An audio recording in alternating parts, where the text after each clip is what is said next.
Well, we knew it was going to get crazy, but we didn't know it would get this crazy. With the highest percentage of voter turnout in over a century, people are ready for some answers. From broken water pipes to demanding recounts, we've got all the latest election news for you, and it starts right now.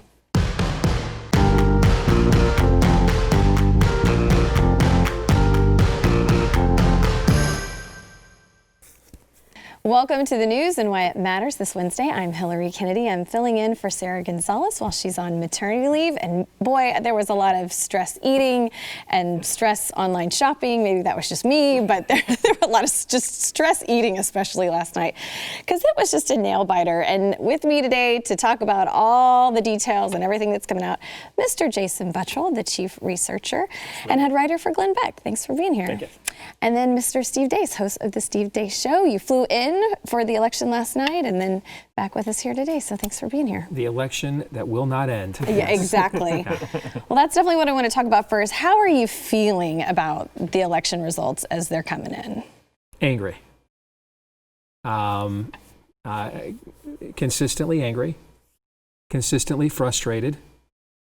But I think this could be a time that having your fate in the hands of a mercurial figure like Donald Trump could actually be to your advantage.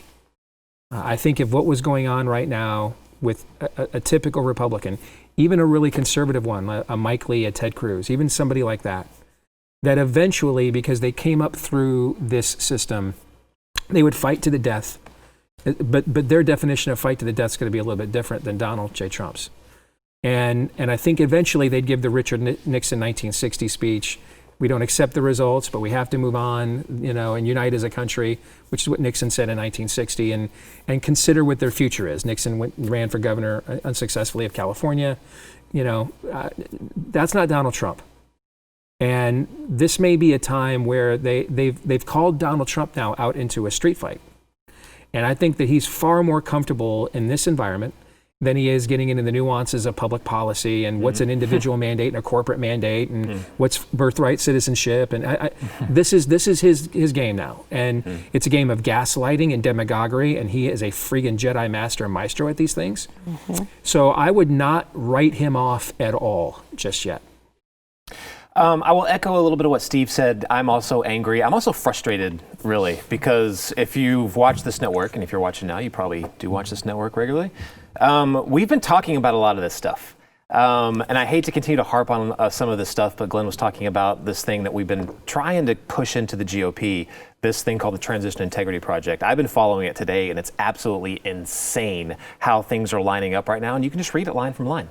Line for line. Example, what's going on right now is actually it's labeled Scenario 1, a close contested election where both candidates will declare victory, and then it'll come down to the wire. Protest groups will start to mobilize on November 4th. They're starting to mobilize right now. They've already said they're going to come out, multiple groups, over 200 all across the country. They're going to do that to force the hand. It even goes even further how they label Michigan as very key to the election. They talk about a false flag operation where a Republican destroys some votes. That gives the governor of Michigan all the excuse he needs to send his own electors to Washington, D.C. when the time comes. They're laying out exactly what they want to do. I'm pissed off for the establishment GOP for not being better prepared for this. I'm absolutely pissed off. I'm pissed off at some of the pundits out there. We were talking off air just now, where there's actually people thanking the Lincoln Project people for delivering them gains in the House and maintaining the Senate. You morons. It's exactly what they wanted. They are the establishment. They are the people we want to kick out. They wanted Donald Trump gone so they could seize control back again and continue marching along the path that they were marching on. They're getting exactly what they want unless Donald Trump puts a stop to it. And I agree with Steve. I think he's going to godfather this sucker to the mattresses. I think that he is going to do something. I think it will include court battles, making sure that they count every, not vote, but legal vote out there. That's a big distinction that some of the people on the left are not making. Legal vote. And I think that includes the protesters in the streets. He's got to squash that when it comes down, when it gets violent, when it gets crazy, which they are talking about actually going in, breaking the windows of federal buildings, going in and taking them over. That's got to be stopped immediately. Yeah, it's terrifying.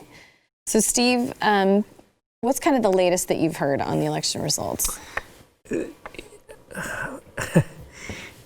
I don't think you can trust the results that you're being given. The numbers here are all over the place in numerous states. Several states are talking about we can't count until tomorrow. We can't finish the count until Friday because it's a banana republic. I don't know how Florida, I said this last night, Florida is the most contested state in our election process every single cycle. The last 7 elections before this one, it was decided by an average of 2.5 points. So Trump winning it by almost 4 is like a blowout. All right, it's the most expensive swing state in the union, and Governor DeSantis and his crew had this thing wrapped up by 10 o'clock last night. But they wouldn't call it on the major networks. Yes, which so ridiculous. Why they can't figure this out in Georgia? Why they can't figure this out in Nevada? Why they can't figure this out in Wisconsin and Arizona? But to me, the linchpin of Trump's thwarting the coup here, because that's what I believe is happening. I mean, Wisconsin is going to claim that it had about 90% voter turnout. And they had one data dump last night at 4 a.m. while we were all asleep that was 100% for Donald Trump. Every last vote that this massive data dump, every one of them was for Joe Biden. I think they have to win Arizona. I think they have a shot at winning Arizona by 10 to 30,000 votes from what I am seeing and they're saying. And I think that's a legitimate take.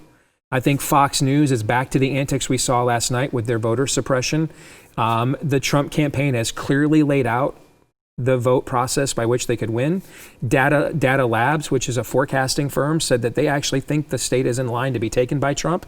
And yet Fox News is out there this afternoon as we speak, taping this, calling the state for Joe Biden and offering really no information we don't already know as to why. You were the first one to call that retraction, I Yes, believe. that was for Virginia last night, and they did retract that on Virginia too, and for Arizona.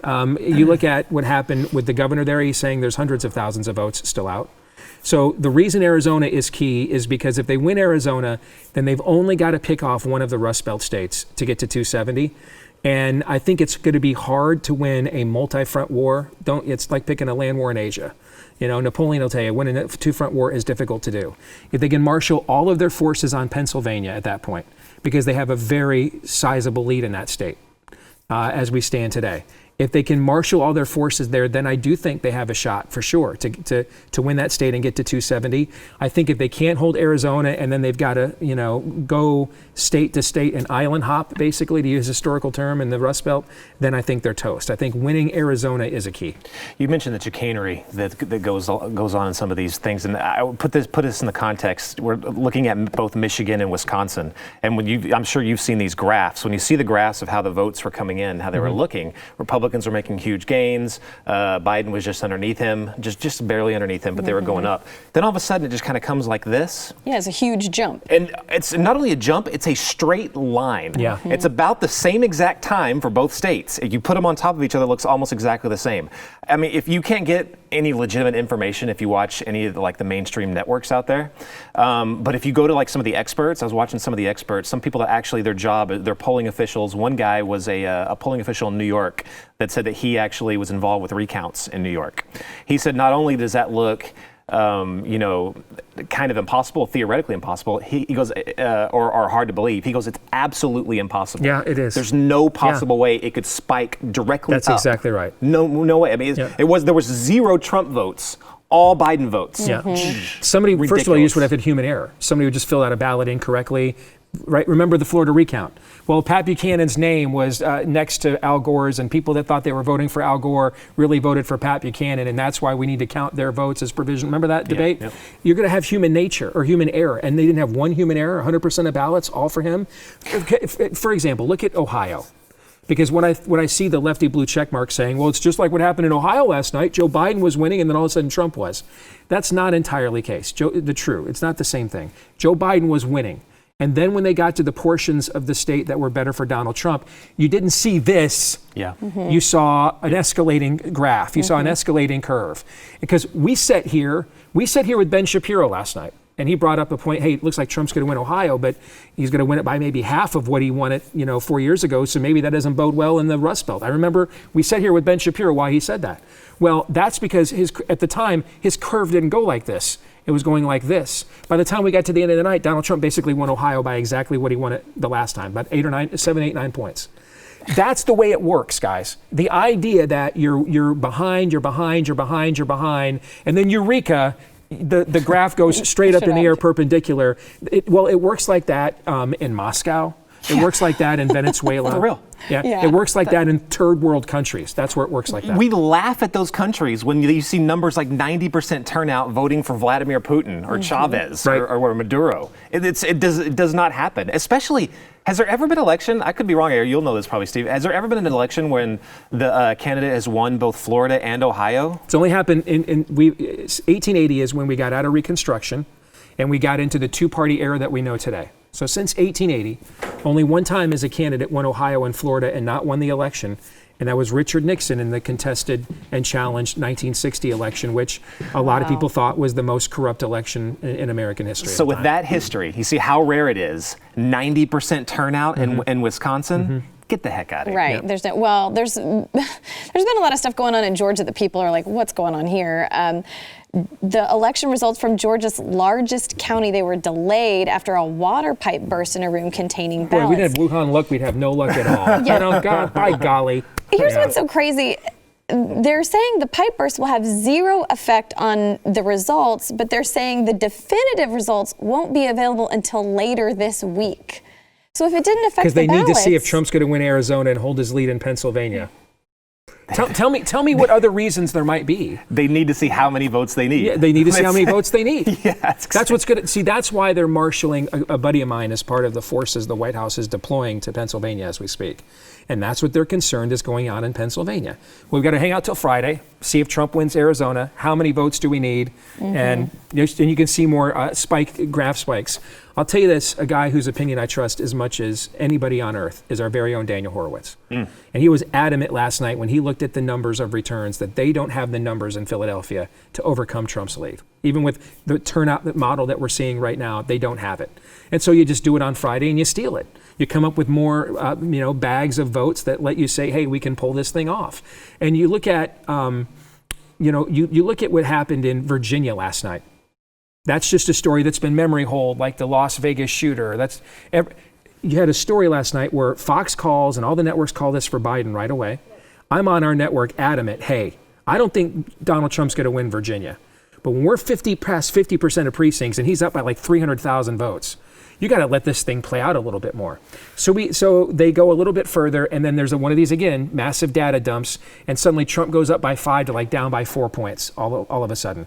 Well, at 12:30 Eastern time last night, there was a report from a Fox affiliate in Fairfax County that said they had an error where they gave Joe Biden erroneously 100,000 more votes than he should have received.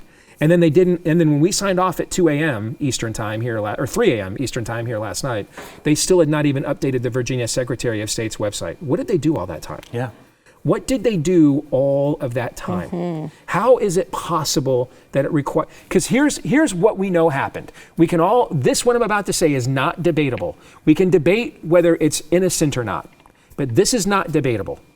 Last night, Donald Trump had a sizable lead in all these states, 300,000 in Michigan, 120,000 in Wisconsin, 700,000 in Pennsylvania. He had a solid lead in all of these states when they stopped counting. When we woke up this morning and they had resumed counting, he was behind in all of these states except for Pennsylvania. That's not debatable. All right, that is not a debatable point. So then the argument is, why did they stop counting right when he was ahead? What was going on the entire time that we were asleep? And if you trust these people, I have an IHME COVID-19 model to sell you. The delay is so insane, and it's every single state that is pivotal for Donald Trump to win this election. Why is Nevada not doing anything till Thursday, tomorrow? How about what are they doing now? That's a great point that you just made, Jason. In Montana, the Democratic Party spent $60 million taking out the Republican senator in that state, right? So that was a hotly contested Senate election because it was considered key to flipping the Senate. Why didn't they have any voter problems in Montana? I would guess I guess with the amount of money that was spent there to flip and hold that seat by both parties, Montana probably had high turnout. Why wasn't there a problem there? Mm-hmm. Well, Steve, they don't have an inner city environment like a Philadelphia or a Milwaukee. Well, why is it always those areas?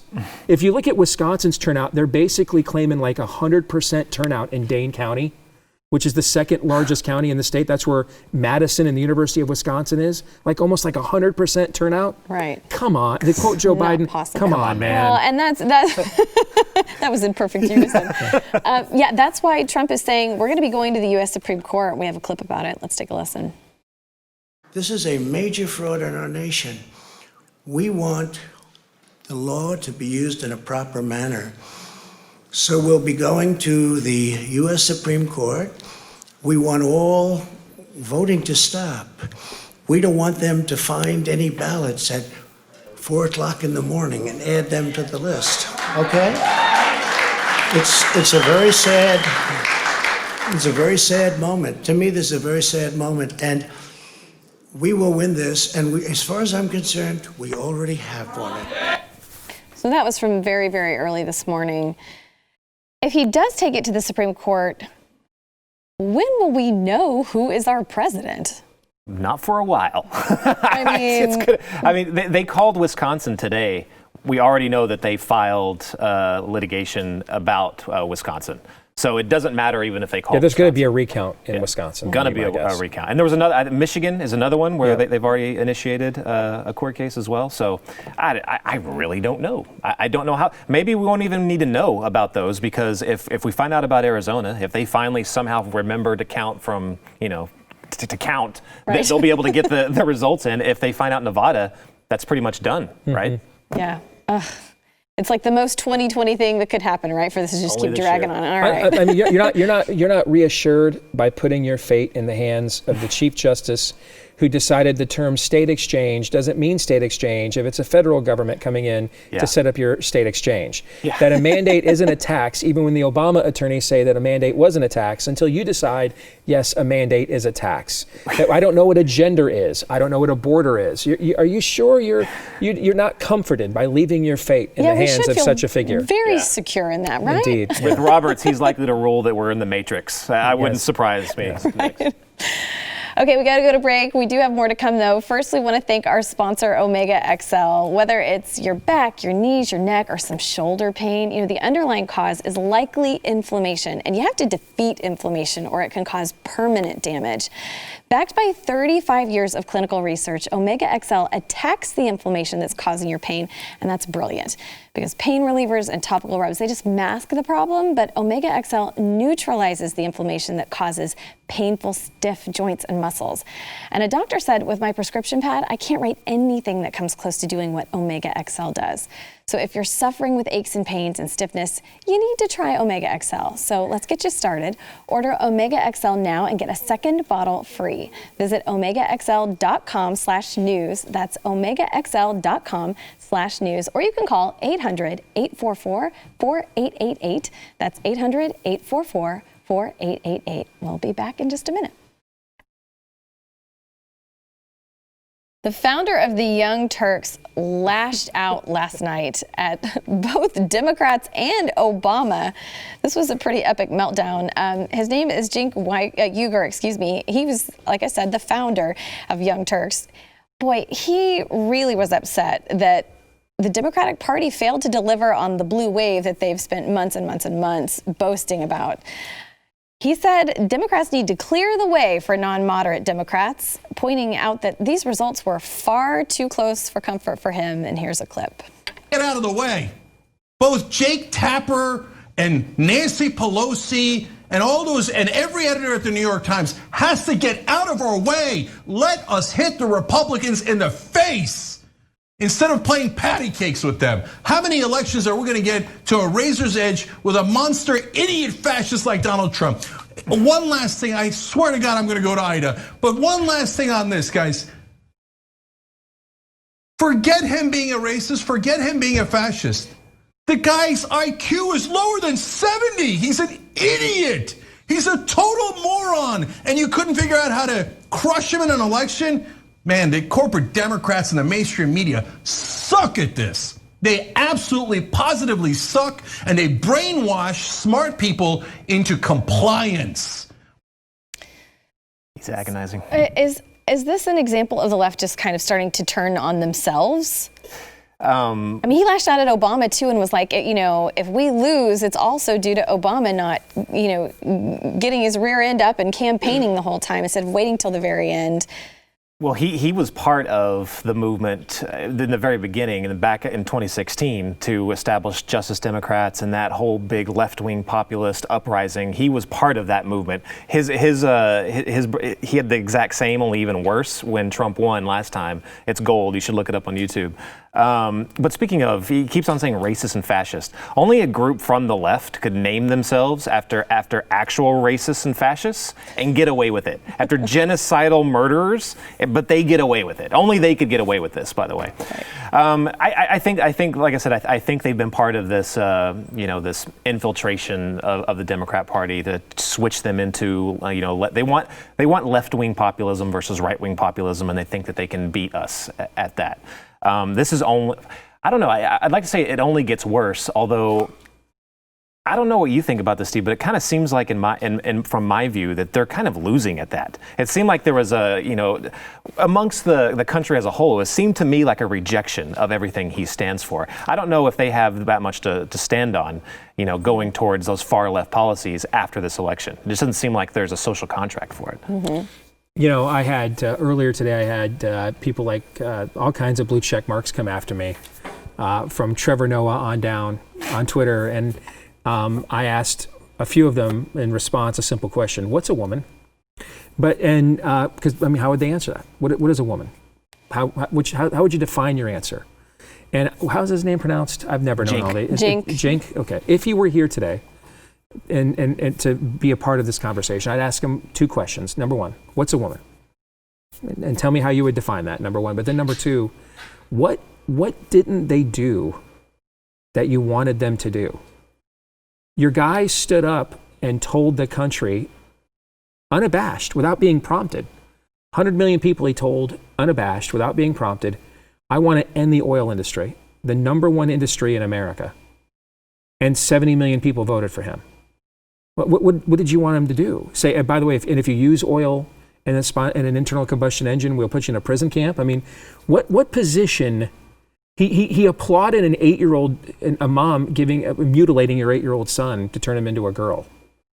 Tell me, what position did Joe Biden not take that you wanted him to take? What was out there that you thought he was moderate on? What didn't he do? I'm guessing his answer would be he wasn't forceful enough on a single-payer health care plan. And then to which I would say, well, there were 25 candidates that ran in your party this time. 24 of them ran on a single-payer health care plan and couldn't win. And the guy that didn't won. So maybe win that own argument with your own party before you bring that into the mainstream. But beyond that, can you think of an issue? What did Joe Biden? Which one of Cenk's positions did Joe Biden not adopt? I don't know which one. Yeah, he calls out the mainstream media and what he would consider the establishment Democrats. I mean, this has been the most hashtag resistance 4 years no we've question. Ever seen. There's no question. Impeachment, Ukraine. In fact, people like Russia. Cenk aren't as relevant as they were 4 or 5 years ago because I can get his message now on network TV on MSNBC every night or CNN's primetime lineup every night. They've moved into his space. In fact, I hadn't even heard the guy's name in several years until you just brought him up here now on the panel. So it's because that the party has moved so far into his space already. He won the argument. He's largely the mainstream of that party. So I don't know what his complaint is. They should have called Trump an effing racist, and they only dropped racist by itself. What did he want? I don't know. He's blaming the mainstream media and the establishment, which you're right, they're with him now. When he should be blamed, instead, he's actually blaming the American public, because the American public, by and large, said no, we don't believe in that bull crap, and we reject it. Agreed. Well, so that brings up an interesting point about exit polling. CNN anchors Jake Tapper and Dana Bash, they actually seem pretty stunned that exit polling on Election Day, it showed nearly half of Americans approve of the president's response to the coronavirus pandemic. And we have a clip. 48% of the country, Dana, saying that the handling of the pandemic is going well. That's a very high number considering that empirically it is not going well. I mean, there is no health official who says it's going well at all. And it is a different number than what we've been seeing in the polls up until now. But this is a poll, the exit poll is of those who have voted. And, you know, if I am in the Trump campaign, I am looking at that and saying, well, that's better than we thought it would be. Yeah. Because well, that's exactly right. That is a little bit higher. It's better. It's better than and because look, as bullish as the president and his aides have been in public about the coronavirus, that's not how they feel in private. They understand that this is a referendum on the president, and in large part because of the coronavirus. So, in that sense. Maybe it is surprising, and I'm guessing if I'm going to contact people in the Trump campaign, they're probably going to say the same thing. So do you think, because remember when Trump called for all the flights to China to stop, and at that same time Nancy Pelosi was touring Chinatown and saying, oh, everything's fine, come to Chinatown. Do you think the American people were paying attention and really kind of know what the truth is there? No. You don't? No, So I don't. That's way too long of a memory. That's January 31st is when the president made that decision. Way too long of a memory. I think that number is reflective of, if it's true, first of all, how do you do exit polling with all these mail-in ballots? I don't understand. I mean, fascinating that CNN's exit polling actually was more sane than Fox's, which looked like they only exit polled the faculty at Cal Berkeley. 72% of Americans want Roe v. Wade untouched. 71% of Americans want single-payer health care. Basically, Cenk Unger was who Fox News exit polled last night. But I think that answer is just simply reflective of it's good enough for me to get my life back. Period. End of sentence. I maybe had a different opinion in January, February. Maybe I had a different opinion in May and June when you guys were giving me free money. But since about June 30th, when that money ran out and I want my kids back in school, dude, crap virus. Sucks to have it. But anyway, when do I get my life back? I got to pay the bills. Yeah. I think it's more reflective of reality. These what cracks me up is these mainstream pundits sitting in New York City or whatever, pick your coast. They do not get it. It's so funny. They hang out with their own friends. They all talk amongst each other. They bought into the Biden's campaign, which was all Corona. It was all Corona. That's the only thing they had. Mm-hmm. Their rallies were set up to look how good we will manage Corona. Mm-hmm. You know, with the ridiculous circles and the chairs. You know, and Biden and everyone's saying so stupid. By and large, the American public, I hope, is not that stupid to think, look, what else could he have done besides things that are outside the Constitution? Really, the things that Joe Biden will probably look at doing, the things that the UK is doing right now, nationwide lockdown. You're a researcher extraordinaire. Is Boris Johnson mentally ill? And I'm dead serious when I ask that question. No, is he mentally ill? What's going on in that country? I don't think so, because he's done some things that I've really liked. He said some things that I really liked. 12 people get COVID, another shutdown. What? Is he mentally ill when it comes to this virus? I think that conservatism over there is not conservatism over here. They're more like, conservatism over there is maybe just a little bit left of center. And then you got Jeremy Corbyn and the rest of Labour Party. Sure. So Cenk Unger. So you'll get right. So you'll get people like Boris Johnson that will claim to be a conservative, but will absolutely come out and say it's so great that we have this NHS. It's so awesome. Yeah, I can't think of any other options. Okay. Yeah. I think that conservatives over there are far more willing to be authoritarian, and Boris Johnson's just another one of them. That's just my opinion. Well, it was definitely fun to see the surprise at CNN on the exit polls. That was worth it just for that. All right, we've got more to come. First, we want to thank our sponsor, Rough Greens. The dogs, can you hear them? They've spoken, not literally, but it's pretty evident by the way they eat their food when it's got rough greens on it. It makes them very happy. If you're a dog owner, you know that loving your dog, it's only part of the responsibility that you have as his owner. You also have to take good care of him and make sure that you do everything that you can to promote a healthy, happy life for them. And that's why I love Rough Greens. Rough Greens isn't a dog food. It's a supplement that you put on your dog's food, and it contains all the nutrients that your dog needs, the ones that get cooked out of the kibble food when it's being made, the probiotics, the antioxidants, the vitamins, the minerals, the omega oils. These are just some of the things that your dog needs to lead a healthier lifestyle, and they're all the things that are in Rough Greens.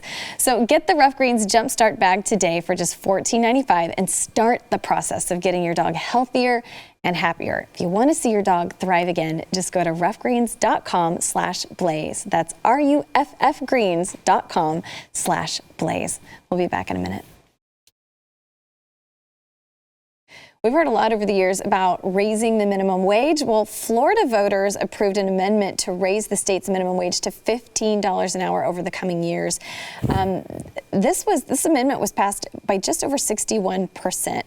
So there are businesses in Florida like Disney World. They laid off 18,000 people because they're losing so much money. How does something like this affect those businesses when they're told, okay, well, now you've got to pay your employees $15 an hour, minimum wage? Okay, so I believe the majority of the people that watch this program, they know exactly what's going to happen because they're informed. This has already been tried in multiple places. It does not work out. You can already see places in, do you like when you guys go to Walmart now, do you go through the kiosk line or do you go to actually pay someone? You're going through the kiosk. Your Walmart has actually people running the checkout counter? A few. Okay. Literally, there'll be like 3. God bless and then God just bless the kiosks. Texas. Because in Iowa, it's not there anymore. We don't have humans running those counters. Those are just a few examples. But this is a bigger problem that I've seen amongst the GOP. I see that we almost have like a problem of people adequately being able to deliver the message. We've got the message, all right? I think conservatism is pretty easy to grasp. That's something that we own. I think the left right now has a messaging problem. I don't think that they don't have one. I don't believe. Are they far left? Are they center? Are they center? What exactly is it?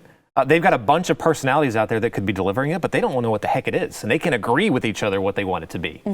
I wish that there was more people within the GOP, not just people like that are super smart like Steve Deace that'll break it down to you on radio or TV, but within the actual party. I can't remember of anyone like that in my lifetime outside of Reagan that actually knew it, believed it to the core, and was able to, eloquently convey, this is why we are conservative, this is why these ideas are bad. Well, Steve, do you think if Biden wins, we're going to be seeing more and more and more of this? Yeah, I think it could happen if either candidate wins. I mean, you look at the last debate, they both advocated for raising the minimum wage. Trump just said, well, I would rather have it done, via federalism at the state level. And so this goes to something we talked about last night, that there never is any punishment for leftists for losing. And so they propose something that does not work, and eventually we will work our way to the process of accepting their premise, but we ask that it is only done at the state level, or religious people are given a conscience clause. That is, name an issue. Guns, actually no, guns. Guns, that does not happen. Guns is the one issue where we defeated them at their premise. Every other issue, though, all right, pick an issue. It's either, fine, everybody named Hillary has to get gender reassignment surgery. Well, can we get a conscience clause in case Hillary is a practicing Jew or a Christian? And can we only just have maybe the states vote? And if you live in a state that votes that everybody named Hillary has to get a gender reassignment surgery, sucks for you, but you can still move to a new state. I mean, that's kind of how the Republican Party rolls. It never really attacks what they believe at their premise, so they don't need a message. They just have to throw out an emotion or a sentiment or a feeling, and there's nobody in elected office really that ever goes after the premise of their question. If I can, one time in my life before Jesus calls me home, I would like to see a Republican nominated for president who in a debate flips the premise repeatedly of the moderator's Democrat talking points questions. I just want to see that one time, okay? That would be like in the book of Acts when they say rise and walk. I just want to see it one time, and then I will cry tears of joy and say, Lord, you may call me home. I just needed to see it once. That's such a good point. Instead, they play by their rules. They get attacked, they give ground, and they play by their rules. An example is all cops need a reform, they're racist, they need all these things. No, they don't. All cops do not need we don't need, reforming the police departments. But instead, what do? The GOP Senate they came up with their own plan, their own bill to do it. It's like, what are you doing? You're playing by the rules again. It's the same thing with gay marriage and everything. You could have easily defeated that. The government does not need to, we've said this before, the government has no role in marriage whatsoever. We're conservatives. We don't believe that the government should tell you who you should marry. Right. But at the same time, we think that protecting religious institutions, if they don't want to, if that goes against their religion, they shouldn't be forced to have to marry someone in their church. This is not hard. Right. The GOP constantly plays by their rules and loses. It's so frustrating. Well, really quickly, we're going to have to go to break here in just a second, but I wanted to touch on Oregon becoming the first state to decriminalize hard drugs like heroin and cocaine. Can I get a conscience clause? I mean, we don't have to get in depth with it, but it's like less than a gram of heroin or less than 2 grams of cocaine or methamphetamine, you won't be prosecuted. How do you see this going for Oregon? I mean, this was shocking to a lot Frankly, of people. I think if you've looked at what's gone on in Portland throughout the course of the year, cocaine explains quite a bit. From a very early age. Yes. That's something that I have some hardcore. I'm basically more libertarian than anything else. But I won't jump over the line over certain things, like the things that they usually get hit on, like immigration, prostitution, drug use, stuff like that. Right. So I guess I'm a fake libertarian. But this is something even my hardcore libertarian fans have a problem with, or friends have a problem with. Like, they're like, yeah, drug use. Like, the moment you throw in like stuff like meth, heroin, cocaine, they're like, oh, I don't, I would regulate that a little bit. So, but Oregon said, screw it. Yeah. I don't know, forget it. Oregon, I'm kind of afraid for you. All right, we have to go to break. We'll be right back. Yeah, I don't want to be on the road with someone who's using less than 2 grams of cocaine. I don't know. That's terrifying to me. So Jason touched on this earlier in the show about how people are mobilizing right now, getting ready to protest, cause chaos in the streets.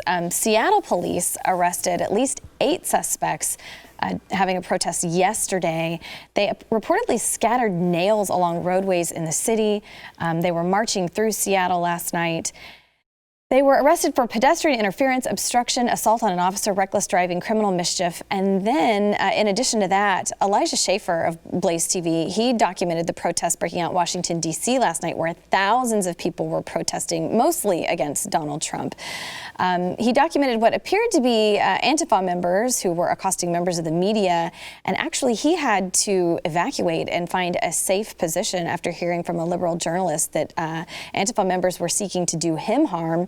Taylor Hansen wrote on Twitter, having a discussion with 20-plus Black Bloc in D.C., they're attempting to find Elijah Schaefer and assassinate him when police aren't present. The protests in Los Angeles, they appeared to be heading towards violence as well when the police department took action. So, like I said, Jason, you talked about this earlier. Do you think they have any other goal than just to cause destruction and sow chaos? Antifa? No, not really. They've stated very plainly and publicly that this is not about Donald Trump. This is not about Joe Biden. This is about the system in general. Anyone that says that after the election this is going away, if only we can get Joe Biden in there, so we can get some peace and calm, they're fooling themselves. This is going to continue. Radical Marxist groups like Black Lives Matter, they started under Donald Trump, right? No, they started when Joe Biden was in power. And they never even bring that up, ever. They started under his watch. They started under his watch and then have gotten worse and worse. None of this stuff is going away. They want to sow chaos. That's what they want to do. I hope that Donald Trump gives a big middle finger to them when they start doing this. I hope I hope he makes a message, and I hope he does it in Washington, D.C. Insurrection Act, do it. Please, I welcome it. If you're saying if you're sending groups out to assassinate journalists and you're occupying government buildings by breaking into them and burning them down, Insurrection Act. It's organized. I think there's a clear call to do it. Mm-hmm. Well, I saw today, I was watching television and people were saying in some of the cities like New York City, they were taking some of the boards down that they'd put up last night because nothing really happened. However, it ain't over till it's over. So what do you think, Steve, will trigger more of this rioting? Your existence. Because I agree with what he said. I think these are leftist elements that are trying to goad the Bolsheviks versus the Mensheviks out in St. Petersburg Square. They're trying to provoke a Weimar Republic implosion. I think that they are interested in shattering as many stained glass windows as they can get their hands on, and disintegrating the system. And I think that you have a major political party in America that has winked and nodded and played footsie with these elements because they thought that they could use them in order to successfully race bait their opposition in order to acquire political power. And what will be fascinating to see if Joe Biden ends up winning this thing is then when they're in power, do they think they're going to be able to put the genie back in the bottle? And I think, as we've seen in places like Portland and Seattle, the answer to that question is no. They get turned on. They get turned on. And that's what happened to the Democratic Party, by the way, when they played around with these groups in the 60s, like the Weathermen and the Ramparts groups and the Underground. Chicago 68 happened, and then eventually they just gave him control of the party, and that's how McGovern won the nomination in 72. And yeah, he got destroyed by Richard Nixon, but look in the last 50 years since that election. Whose values ended up winning the culture in the next 50 years? The ones that the spirit of the age that propelled George McGovern, or the traditionalism that latched on to Richard Nixon? Clearly the spirit of the age that propelled George McGovern. This is now reboot. This is version 2 of that, all right? That generation's dying off now. That baby boom generation is. This is the next more militant version of all of that. And you're watching the Democratic Party repeat that history. And if they're successful in winning on Tuesday, they're going to do even more of that. And then they'll see if they can herd those cats strategically or not. Well, I know something that's been on everybody's mind today is what Kanye West thought about last night's election results. He did concede the 2020 presidential election. He's setting his sights on 2024 instead. So he did post his kind of concession and announcement saying Kanye 2024 on Twitter.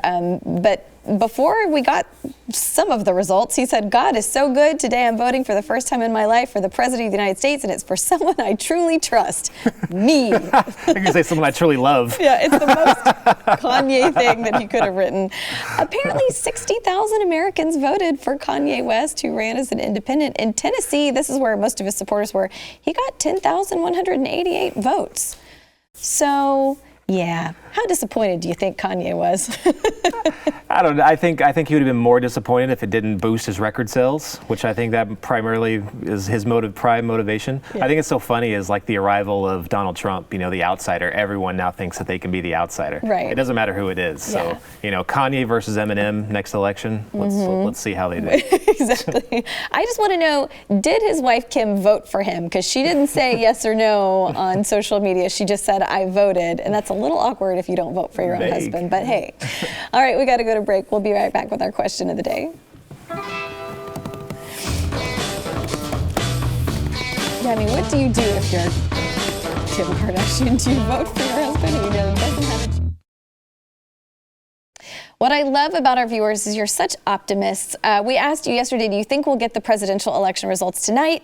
Wow. 46.5% of you said yes, 53.5% of you said no, but hey, the 46% of you, I liked your positive thinking there. That was good. Today's question, do you still have faith in America's election process? Sorry. Tell us how you really feel, Steve. Do you think we will ever have faith in the election process after this? I mean, I know a lot of people didn't already, but some whoever's did. coming out of this is illegitimate, according to their side. Yep. That's not debatable. If Biden is able to, if his coup plotters are successful, Trump will salt the earth on his way out, go start a network, probably like in alignment with a group like at a Newsmax, and try to take out Fox for the voter suppression they practiced on election night. And he'll be around. This is not going to be Richard Nixon going away for a couple of years to think about his political future. He's going to go around, they robbed me of it, stole it from me, like the next day after he leaves the White House on Air Force, on Marine One. And this will be a constant refrain. He's going to be talking to our base about this the entire time. It will not go away. And we've already seen how they will behave if he wins. It's what we saw the last 4 years. They'll just re-rack it and run it back. So whoever wins is illegitimate. All right, so if people want to follow you, watch your show, all that good stuff, where do they need to go? Follow me on Twitter at Steve Day Show, and then all of our stuff here at BlazeTV, as well as you can subscribe to the podcast if you want to do that. Awesome. And Jason, what about you? At Jason Butchell Twitter, and my show. Oh, I don't have a show. You need a show. All right, yeah, guessing. You need a show. I think that you do the best job. I could use a day off, so I mean, hey. Hey. I'm just kidding.